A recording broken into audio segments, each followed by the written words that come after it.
The layers never rose, never fell, never so much as trembled, even if force-10 storms raged above, and so the bottoms of the great seas were as tidy as a well-scythed hurling field, except that instead of rich green grass there was sand, every grain fixed eternally in its appointed place.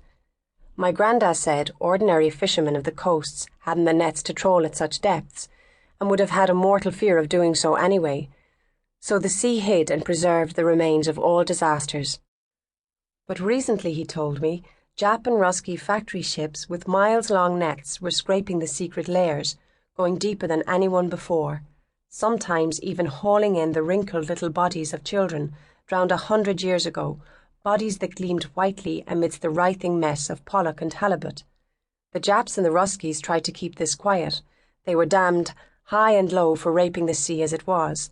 But Ronnie had heard what he had heard. From them that know, he said.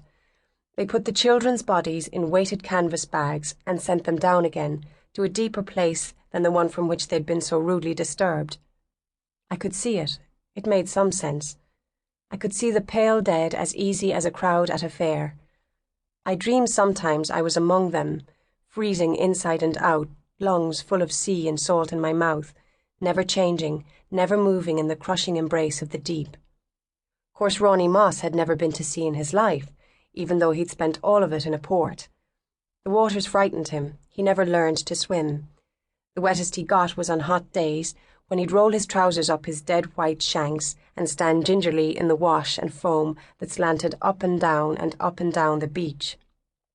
He was a railway man, at home with scorched diesel smells and hot engines, shiny big drive wheels and the endless run of twin steel rails through the firm green land. At peace with the deep, powerful growls and the click and the clack of steel on steel, mile upon the many miles.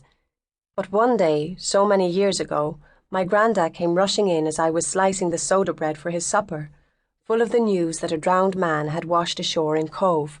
He must show me. He took me by the hand and walked so fast I had to trot to keep up. Twice I stumbled and scraped my knees a bit bloody on the shingle. Less than a mile from our house there was a crowd of fishermen, dockies and a lone garda clustered around what looked like a bloated blue canvas bag, except that it wasn't all of a piece. Ronnie shouldered in, me clutching his trousers the way a scared child will. The fishermen all reeked of wet wool and fish guts, but the body smelt of the clean ocean. Its face looked like wet bread, doughy and lumpy.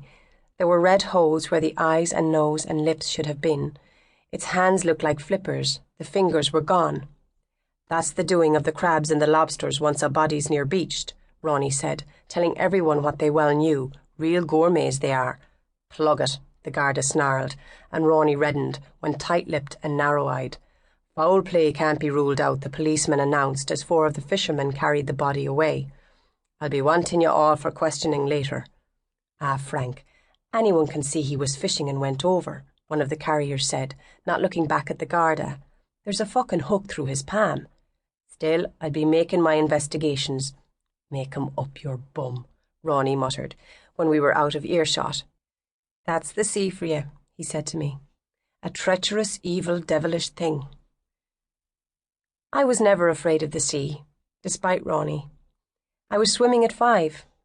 What I loved was to stroke out 50 yards or so, where it was way over my head, and float on my back, absolutely still, rocked by the swell, my face to the blue sky.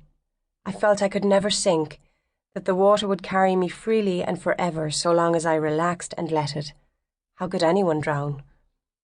It wasn't until I was nearly 12 that I learned my granda was an ignorant tail-spinner. It was a few plain words spoken by my teacher did it.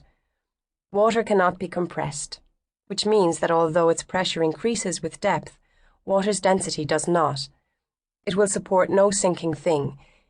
Even an old soup spoon or an oyster shell that slips beneath the waves will make the long, slow journey to the deepest of deeps, though most stuff will be crushed on the way. The ocean floors are littered like a town tip. Masts, engines, belt buckles, sailors' knives, sextants, nails, cases of wine, hogsheads of pickled herring, helms, keels, rudders, and dining chairs and cocktail tables from luxury steamers, cleats and winches and anchors from humbler craft. But never a body, never a trace of flesh.